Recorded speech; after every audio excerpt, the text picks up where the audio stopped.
Annyeonghaseyo 여러분, aqui é o Elias do Coreano Passo a Passo e essa é mais uma videoaula do nosso blog.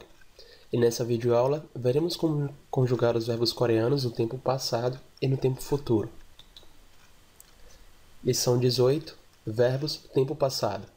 Na lição 7 e na videoaula 4, vimos como formar o tempo presente em coreano.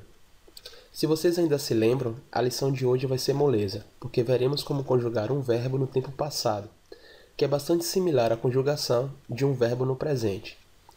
Revisando de forma geral, a formação do tempo presente é feita da seguinte forma. Se a última vogal da raiz de um verbo for o ou a, acrescentamos a terminação aió. Se a última vogal da raiz de um verbo for qualquer outra, acrescentamos a terminação oió. O presente do verbo radar e de todos os seus derivados apresenta a conjugação irregular reó.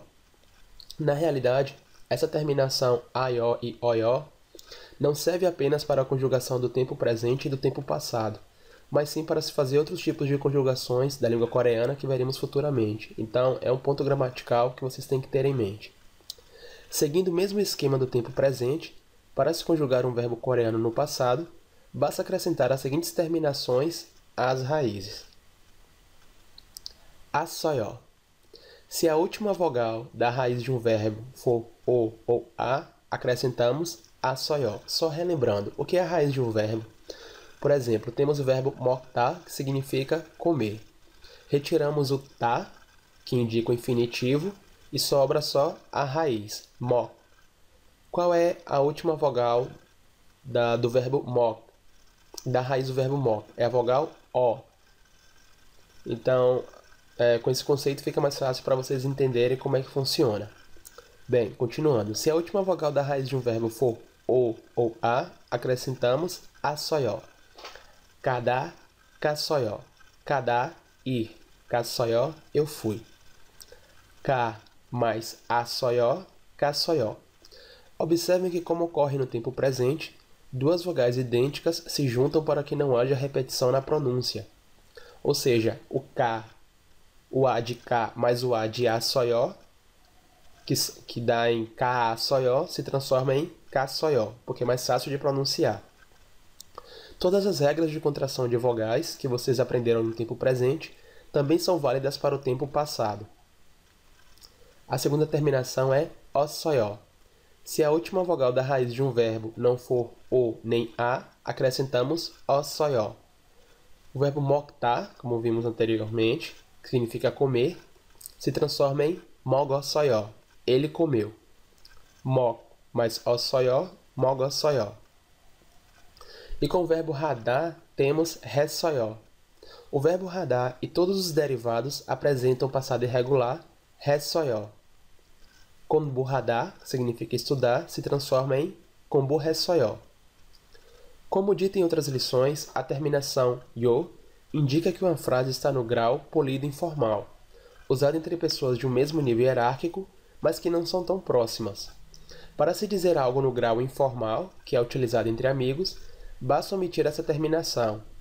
Ou seja, eu fui se transforma em caçó. Ao invés de falar caçoió, que é para uma pessoa de um nível hierárquico superior, falamos com os nossos amigos apenas caçó. Então temos caçó, mogossó, ressó, konbu-ressó. Bem, agora vamos para a lição 19, tempo futuro. Com essa lição, encerraremos o ciclo dos principais tempos verbais em coreano. Ou seja, seremos capazes de expressar ideias sobre o passado, o presente e o futuro. Na lição anterior, que acabamos de ver, vimos que o tempo passado tem uma formação que se assemelha à do tempo presente. Porém, o tempo futuro segue uma lógica completamente diferente. Vejamos. O tempo futuro pode receber duas terminações, ryul koeo e ul koeo. Quando a raiz do verbo terminar em vogal, acrescentamos ryul koeo. Por exemplo, aqui temos o verbo chada, que significa dormir. A raiz cha termina em vogal, a vogal a, então acrescentamos ryul koeo. E temos chal koeo, dormirei. Chal koeo. Quando a raiz do verbo terminar em ryul, apenas acrescentamos koeo. Então temos o verbo saldar, que significa viver, morar. Como já termina em ril, não precisamos acrescentar outro ril, só coeo. Então temos sal coeo, viverei, morarei. Quando a raiz do verbo terminar em outras consoantes, acrescentamos ul coeo. Aqui temos o verbo chata, que significa procurar, achar. Chata. Acrescentamos ul coeo e temos chajul coeo. Procurarei, acharei. Chajul coeo. Simples, né? Para compreendermos melhor os principais símbolos verbais coreanos, vamos ver alguns verbos conjugados no presente, passado e futuro. Bem, aqui temos o verbo kada, que significa ir. No presente temos kayo, eu vou, kasoyo, eu fui, no passado. E no futuro temos kalkoyo, eu irei. Logo abaixo temos o verbo irregular hada, fazer. No presente, reo, eu faço. No passado, resoyo, eu fiz. No futuro, halkoyo. Segundo o mesmo esquema, temos ipta, vestir, usar. Iboyo, presente.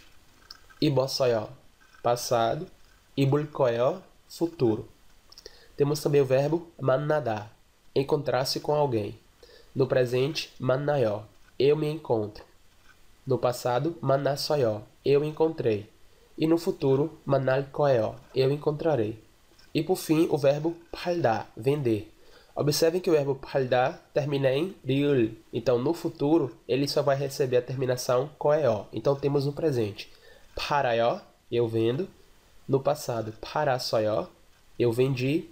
E no futuro, palkoeo, eu venderei. Bem, para a gente treinar melhor essas expressões desses tempos verbais, vamos de vocabulário e ver algumas frases com tempo presente, passado e futuro. Eu vou fazer a leitura do vocabulário e vocês veem o significado logo ao lado após repetir. Sagua, sagua. Mul, mul. Sul, sul. 맥주, 맥주, 맥주. 커피, 커피. 우유, 우유, 우유. 빵, 빵.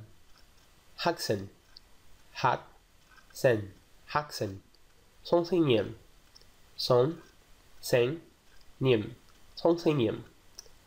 고양이, 고양이, 고양이. 친구, 친구, 친구. 책, 책. 한국어, 한국어, 한국어. 영어, 영어, 영어. 영화, 영화, 영화. 집에서, 집에서, 집에서. 학교에서, 학교에서, 학교에서.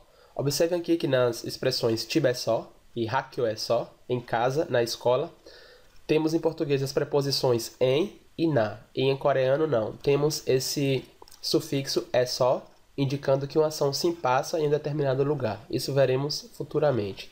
집에서, 학교에서. 혼자, 혼자, 혼자. 지금, 지금, 지금. 오늘, 오늘, 오늘. 내일, 내일, 내일. 누구, 누구, 누구. 여기, 여기, 여기. 제. Bem, e vamos de frases. 제가 사과를 먹어요. 저 남자는 빵을 먹어요. Eu como uma maçã, ele come pão. 제가 사과를 먹어요. Aqui temos 저, acompanhado da partícula de sujeito K, que se transforma em 제가. 사과를, ou seja, 사과, acompanhada da partícula de objeto 를, porque ela vai receber uma ação, e a ação é representada pelo verbo 먹다 no tempo presente, 먹어요. Aí na continuação da frase temos 저 남자는, aquele homem, ou ele. Aqui temos a partícula de tópico 는, acompanhado namja, porque estamos contrastando o que esse homem está fazendo em relação a mim. Porque ele está comendo outra coisa. Então, 저 남자는 빵을 먹어요. Bem, para a segunda frase temos 술을 마셨어요? 술을 마셨어요? Aqui temos o verbo 마시다, conjugado no passado, 마셨어요. 아니요, 커피를 마셨어. 아니요, 커피를 마셨어. Como vocês podem observar, a primeira pessoa pergunta 술을 마셨어요? Terminando em 요. Ou seja, é uma pessoa de nível hierárquico inferior, uma pessoa mais nova, perguntando por uma pessoa do nível hierárquico superior. Como é que sabemos isso? Porque a pessoa B, ao responder, ela responde machossó, sem o ió. Ela não fala machossóió, ela fala machossó. Isso quer dizer que ela é considerada em um nível hierárquico superior à primeira pessoa. 아니요, 커피를 마셨어. Mais uma frase. 오늘은 학생이 혼자 공부해요. 오늘은, aqui temos 오늘, que significa hoje, acompanhado de ou seja, estamos falando sobre hoje, não estamos falando sobre outro dia. A gente quer especificar o que é que o estudante está fazendo hoje. 오늘은 학생이 혼자 공부해요. Próxima frase. 선생님은 학교에 이래요. 선생님은 학교에 이래요. Próxima frase. 우리는 고양이 없어. 우리는 고양이 없어. Aqui também temos uma pessoa falando com um amigo, provavelmente, porque ele não usa a terminação yo. Ele termina em o, ou seja, 우리는 고양이 없어. Nós não temos um gato. Mais uma frase. 제 친구가 여기 책을 읽어요. Meu amigo está lendo o livro aqui. 제 친구가 여기 책을 읽어요. Próxima frase. 저분은 한국어를 해요. 제가 영어를 해요. 저분은 한국어를 해요. 제가 영어를 해요. Mais uma frase. 내일 이 여자는 집에서 영화를 볼 거예요. Aqui temos uma frase no tempo futuro. 내일, amanhã. 이 여자는 집에서 영화를 볼 거예요. Temos o verbo podar, que significa ver, conjugado no futuro. 볼 거예요. E por fim, um mini diálogozinho. 누구예요? 이민호예요? Quem é? É o Imino. 누구예요? 이민호예요? 아니에요. 저예요. Não, sou eu. 아니에요. 저예요. Bem, e por hoje é só, pessoal. Nos vemos na próxima videoaula. 안녕.